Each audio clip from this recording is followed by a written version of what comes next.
ఒక్కసారి కొమ్మూరి గోల్డ్ కి కాల్ చేయండి. తాకట్లో ఉన్న మీ బంగారాన్ని విడిపించి మార్కెట్ ప్రైస్ కి వాళ్ళు కొనుక్కుని మిగతా డబ్బులు మీకు ఇచ్చేస్తారు. అందరికీ నమస్కారం, వెల్కమ్ టు అవర్ ఛానల్.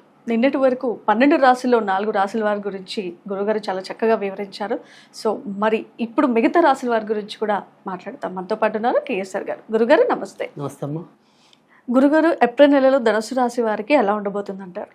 ధనురాశి వారికి కూడా మిశ్రమ ఫలితాలు ఎక్కువగా కనిపిస్తున్నాయి. అయితే మిశ్రమ ఫలితాల్లో లాభం కూడా ఉంది. అంటే లాభం అంటే వాళ్ళు చేసే ప్రయత్నాలు, ఇప్పుడు ఉద్యోగస్తులు అయితే ఉద్యోగస్తులు, వ్యాపారస్తులు అయితే వ్యాపారస్తులు, లేదా స్వయం వృత్తుల వారు అయితే స్వయం వృత్తుల వారు, ఆ వారికి సంబంధించిన ఆదాయ వనరులు ఏవైతే ఉంటాయో అది కొంతవరకు బాగానే రావటం అనేది. అంటే కనీసం మనం రూపాయి ఆశపడితే కనీసం 80 పైసలు అయితే వస్తుంది.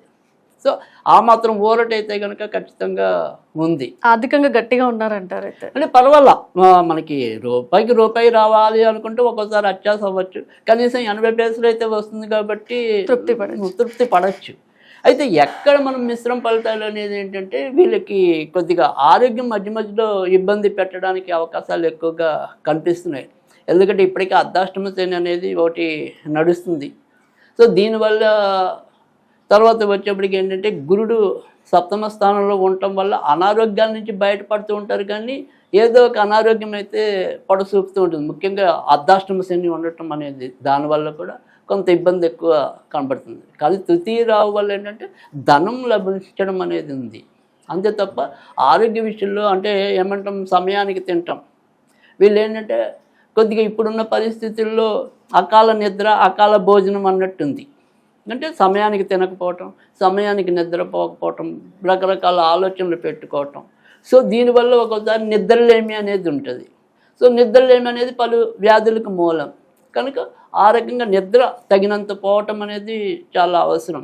ఎందుకంటే శారీరకంగా వీళ్ళు శ్రమ పడకపోయినప్పటికీ కూడా ఈ మానసికంగా ఆలోచన పరంగా ఎక్కువ శ్రమ పడే అవకాశాలు ఎక్కువ ఉన్నాయి. కనుక ధనుర్రాశి వారు ఆ విషయంలో కొంతవరకు నియంత్రణ అనేది అవసరం. వారి వ్యక్తిగత ఆరోగ్యాన్ని కనుక జాగ్రత్తగా చూసుకున్నట్టయితే కనుక ఈ నెలంతా కూడా వీళ్ళకి కూడా అద్భుతమైన అవకాశాలు లభించడానికి ఉంది. వీరి యొక్క గుర్తింపు గౌరవం బయట ప్రశంసనీయంగా సాగిపోవడానికి కూడా అవకాశాలు ఎక్కువగా ఉన్నాయి. కనుక కావాల్సిందల్లా కూడా ఆరోగ్యం జాగ్రత్తగా చూసుకోవటం అనేది ఒకటి. తర్వాత భార్యాభర్తల మధ్య కూడా కొంత మధ్యలో సయోధ్య దెబ్బతింటం అనేది. అయితే ప్రమాదకరమైన స్థితి లేదు. అంటే ఉన్నట్టుండి ఏమంటాం, క్షణికావేశంలో తప్పుడు నిర్ణయాలు తీసుకోవటం కానీ అంత ప్రమాదం లేదు. ఎందుకంటే ఆ గురుడు ఉండటం వల్ల వీళ్ళు ఏదో విధంగా సేవ్ చేస్తూ ఉంటాడు. సో తెల్లారేపటికి మెడ మీద కత్తి ఉండొచ్చు, కానీ చివరిలో అది వైదొలుగుతుంది, అమ్మయ్య అనుకుంటారు. సో ఆ రకంగా ఆనందం అయితే కనుక ధనుర్రాశి వారికి అయితే కనిపిస్తుంది. ధనుసు రాశి వారు ఏ భగవంతుని పూజిస్తే ఇంకా మంచి ఫలితాలు ఉంటాయి? తప్పకుండా ఈ నెలంతా కూడా ధనుర్రాశి వారు కూడా ఎక్కువ శాతం అయితే కనుక వెంకటేశ్వర స్వామికి చేసుకోవటం అనేది ఉత్తమం. లేదు ఎవరికైనా సరే సూర్యుడు కనుక ప్రత్యక్షంగా కనపడే ఇల్లులు అయితే కనుక ప్రతిరోజు కూడా సూర్యుడికి ఒకసారి నమస్కారం పెట్టుకున్నట్టయితే కనుక చాలా అద్భుతంగా అదృష్టం పట్టడం అనేది జరుగుతుంది. ఈ ధనుసు రాశి వారు ఏ రత్నాన్ని ఉపయోగిస్తే మంచి ఫలితాలు ఉంటాయి? ధనురాశి వారికి అయితే కనుక కనక పుష్యరాగం పెట్టుకోవటం వల్ల ఆరోగ్య సమస్యలు తగ్గటం అనేది, వ్యక్తిగతంగా కూడా కొంత అభివృద్ధి పెరగటం అనేది జరుగుతుంది. కనుక కనక పుష్యరాగం మంచిది.